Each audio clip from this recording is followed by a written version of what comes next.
thinking about structure, they're still thinking about wording, they're still thinking about interesting sentence structure, all that. The other thing that they told me was that they really like hyperlinking. They really like the ability to say, okay, I'm talking about this one thing, I can highlight it, make a link, so now my reader, if my reader wants, can go right to the original. They like being able to say, I'm talking about a song, I'm talking about a film, I'm talking about a painting, and I can drop it right in there for somebody to see, instead of maybe having a still image that then I print out in black and white anyway, and or maybe I don't even do that, I'm just trying to explain it in words. So for them, they feel like it really opens up. If we come back to this word creativity, it makes them more creative thinkers. Of course, what I'm hoping the other thing with blogs is going to do is open them up to a wider audience. Because again, if teachers in here, I think we've all assigned the kind of writing where we've said, okay, imagine you're writing to an editorial board at Pioneer Press or Chicago Tribune. Imagine, right? Which they're not going to imagine that, because all they're thinking is, yeah, right, I'm writing to you. Right? You are my audience. Why are you even giving me this kind of contrived thing? Well, their blogs are open to the public. However, chances are nobody's going to actually read it still, except me and maybe when I force their classmates to read theirs.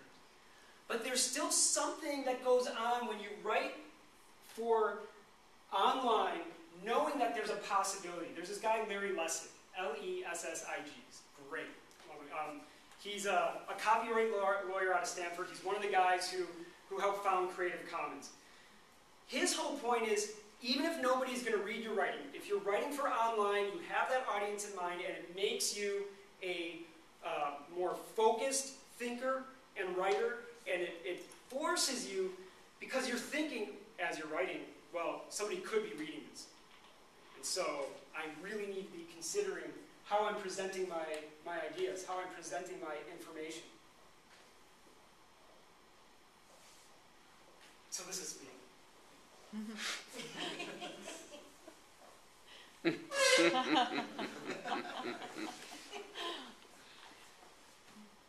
The way I got around the audience thing, at least a little bit, is that I have started having them do blogs in rounds so they can actually comment on each other's work.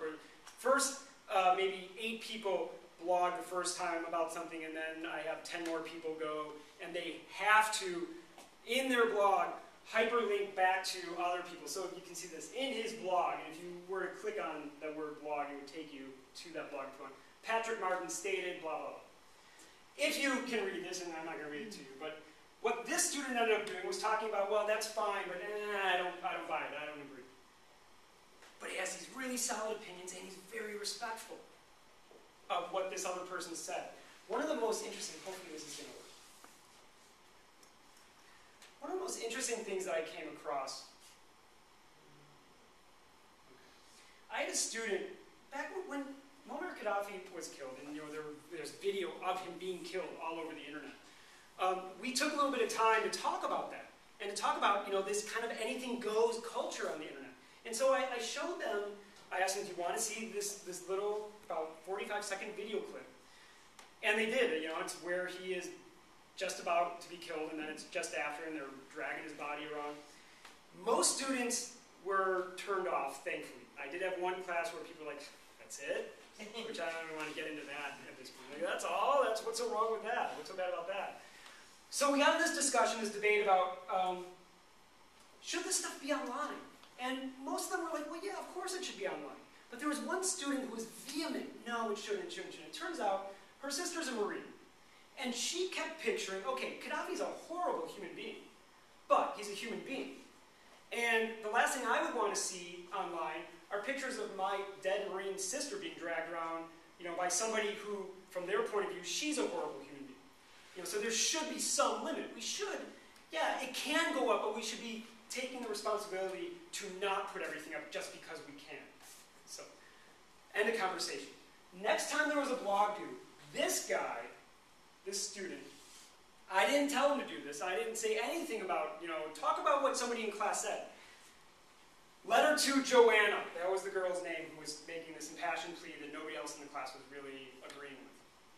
And he has her, because she then talked about it in her blog. Well, he goes on to say, look, in class, I thought it was crazy what you were saying. I absolutely disagree. But the more I listened to you, and then when I thought about it later, I realized she has a point until he gets to the very end. You know, I don't know if this is exactly what you were trying to say in your blog, but this is what I got and how it changed my view. In class, I wasn't able to see where you were coming from, but I'm glad you wrote this, talking about her blog, and I was able to see the horrible reasons why such a video should not be allowed online, and yes, you did do something. That last line is referring to the fact that her last line of her blog is, this probably doesn't do anything. My writing this blog and trying to say this probably doesn't do anything. His last line, yeah, you did do something. You've completely changed the way I think about this. If that's not powerful, I don't know what is. As a teacher, it gives me chills to see that. And I remember when this was right before parent conferences, and this guy's dad came in, and I had my computer with me, and I said, you got to see what Eric wrote. And he said, oh, actually, Eric showed me what he wrote. And we just sat there for a moment, kind of in silence. And,